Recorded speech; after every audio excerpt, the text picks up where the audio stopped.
নমস্কাৰ স্বাগতম জনাইছো অন্য এটা ভিডিঅ'ৰ মাজতে IPL 2025 যেহেতু আজিৰ পৰা আৰম্ভ হৈছে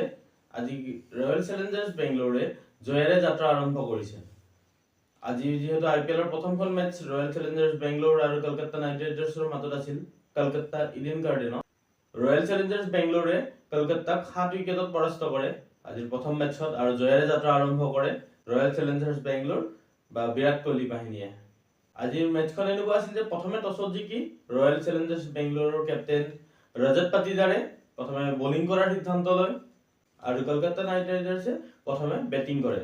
প্ৰথমে বেটিং কৰি খুব এটা ভাল ষ্টাৰ্ট পাইছিল কলকাতা নাইট ৰাইডাৰ্ছে 9 ওভাৰতে 100 ৰান কৰিছিল যদি কুইণ্টন ডিকক 4 ৰানতে আউট হৈ যায় কিন্তু 9 ওভাৰত 100 ৰান কৰিবলৈ সক্ষম হৈছিল কলকাতা নাইট ৰাইডাৰ্ছে আৰু 103 ৰানৰ পাৰ্টনাৰশ্বিপ কৰে সুনীল নাৰায়ণে আৰু আজিংক্য ৰাহানে যেহেতু কেপ্টেইন হয়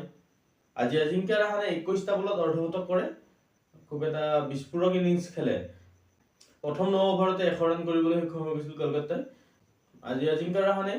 31 বলত 56 ৰানৰ এটা ইনিংছ খেলে আৰু লগতে সুনীল নাৰায়ণে ওপেন কৰিব আহি সুনীল নাৰায়ণে 44 ৰান কৰে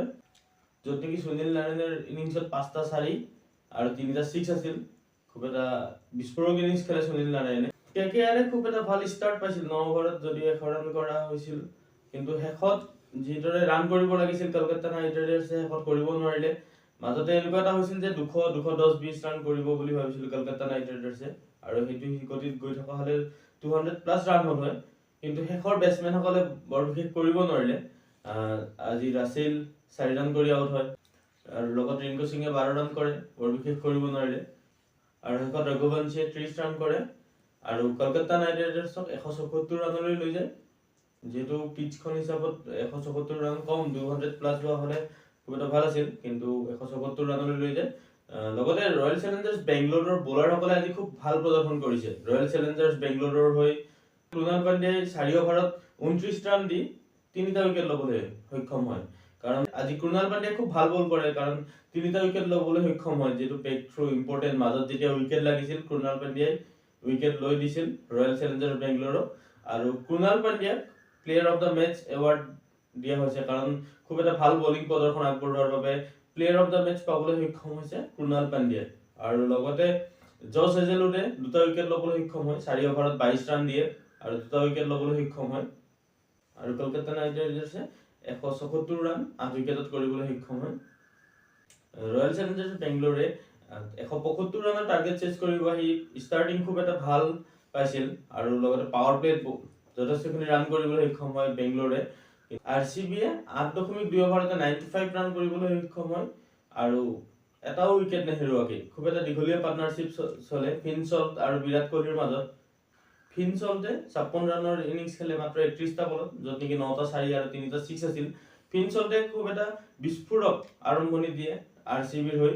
লগতে বিৰাট কোহলিও আজি এটা খুব ভাল প্ৰদৰ্শন কৰে চেছ মাষ্টাৰ কিং কোহলিয়ে মেচখন শেষলৈকে লৈ যায় আৰু আৰচিবিক জয় কৰোৱায় আজি বিৰাট কোহলিয়ে 59 ৰানৰ এটা ইনিংছ খেলে মাত্ৰ 36টা বলত য'ত নেকি 4টা 4 আৰু 3টা 6 আছিল বিৰাট কোহলিৰ ইনিংছত বিৰাট কোহলি ষ্টাৰ্টিং খুব এটা এটেকিং কৰিছিল শেষত যেতিয়া প্ৰয়োজন হৈছিল মেচখন শেষলৈকে লৈ গৈছিল আৰু মেচখন জয় কৰায় বিৰাট কোহলিয়ে আৰু লগতে আৰচিবিৰ হৈ ৰজত পাটিদাৰে কেপ্টেইন যেহেতু ৰজত পাটিদাৰে 34 ৰানৰ এটা ইনিংছ খেলে মাত্ৰ 16টা বলত য'ত নেকি 5টা 4 আৰু এটা 6 আছে বিৰাট পাটিদাৰে বৰ বিশেষ একো কৰিব নোৱাৰিলে মাত্ৰ 10 ৰান কৰি আউট হয় যদি ইম্পেক্ট প্লেয়াৰ হিচাপে আহিছিল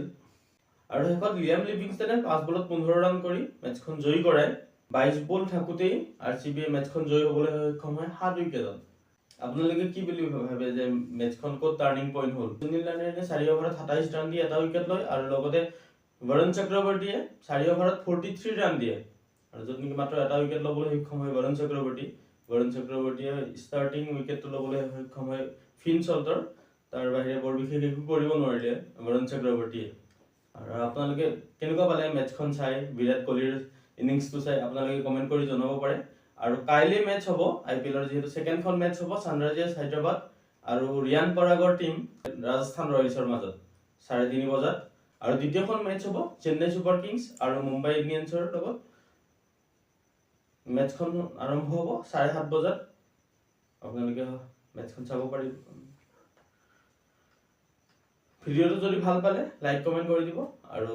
পেজটোলৈ যদি নতুনকৈ আহিছে পেজটো ফ'ল' কৰি দিবলৈ নাপাহৰিব। এইদৰে মই ক্ৰিকেটৰ সকলোবিলাক আপডেট দি যাবলৈ চেষ্টা কৰিম, বিশেষকৈ IPL সকলোবিলাক আপডেট দি যাবলৈ চেষ্টা কৰিম। ধন্যবাদ।